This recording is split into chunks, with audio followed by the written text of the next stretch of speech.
Assalamualaikum warahmatullahi wabarakatuh.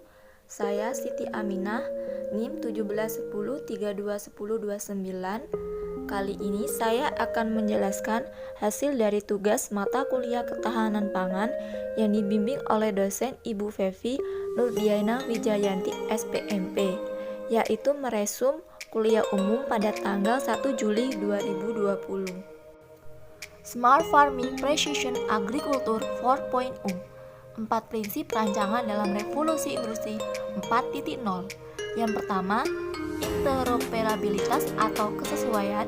Yang kedua, transparansi informasi. Yang ketiga, bantuan teknis. Dan yang keempat, keputusan mandiri.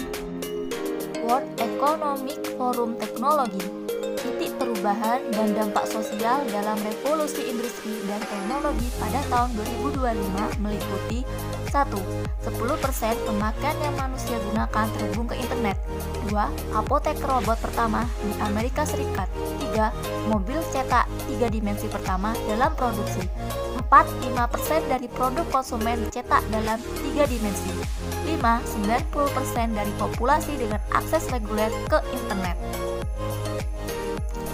10 skill di area revolusi industri 4.0. Critical thinking, creativity, judgment and decision making, service orientation, negotiation, cognitive flexibility, emotion intelligence, coordinating with other, people management, complex problem solving. Smart farming, precision agriculture, kebutuhan dalam mengolah lahan pertanian luas sampai ribuan hektar. Secara konsep lahir tahun 1990. Gelombang pertama diterapkan di Amerika, Eropa, dan negara maju lainnya sejak 1990. Perlu integrasi dan adaptasi antara platform berbasis IoT dengan alat dan mesin pertanian atau Al-Sintan. Tindak lanjut. Pertama, berpikiran terbuka. Kedua, mengikuti para ahli yang rekam jejaknya bagus. Ketiga, menyesuaikan kurikulum mengadaptasi 10 skill di era evolusi industri 4.0. Keempat, integrasi ilmu-ilmu untuk perkembangan pertanian. Kelima, link and match academic business industry. Smart farming 4.0 dan solusi dalam regenerasi pertanian menuju kedaulatan pangan, menyongsong dan menghadapi era demografi non-produktif lebih besar dari jumlah yang produktif. Sementara kondisi petani di Indonesia semakin terpuruk dan program pemerintah untuk kedaulatan pangan sulit dicapai karena diakibatkan oleh berbagai masalah. Di samping itu, impor akan mengurangi cadangan devisa negara dan impor sangat mengganggu kedaulatan pangan satu bangsa. Kedaulatan pangan maka diperlukan perubahan drastis sebagai berikut. Karakter building yaitu membangun karakter petani profesional.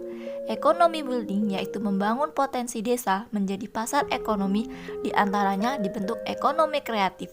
Education building yaitu membangun dan mencerdaskan petani dalam hal usaha taninya.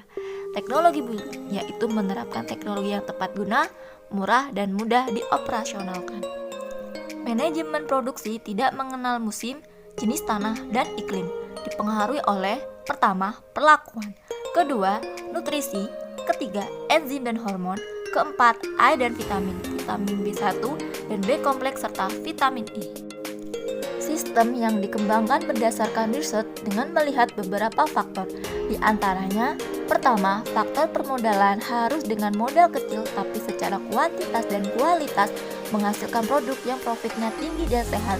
Faktor kedua, faktor media total luas tapi menghasilkan produk yang tinggi yaitu dengan cara organik. Faktor ketiga, faktor yang jenis akan diproduksi mempunyai nilai jual tinggi sehat dan bermanfaat serta usia panen pendek. Faktor yang terakhir, faktor setiap usaha budidaya urban farming harus mempunyai kontribusi yang baik terhadap lingkungan alam. Sekian penjelasan dari saya, kurang lebihnya mohon maaf. Wassalamualaikum warahmatullahi wabarakatuh.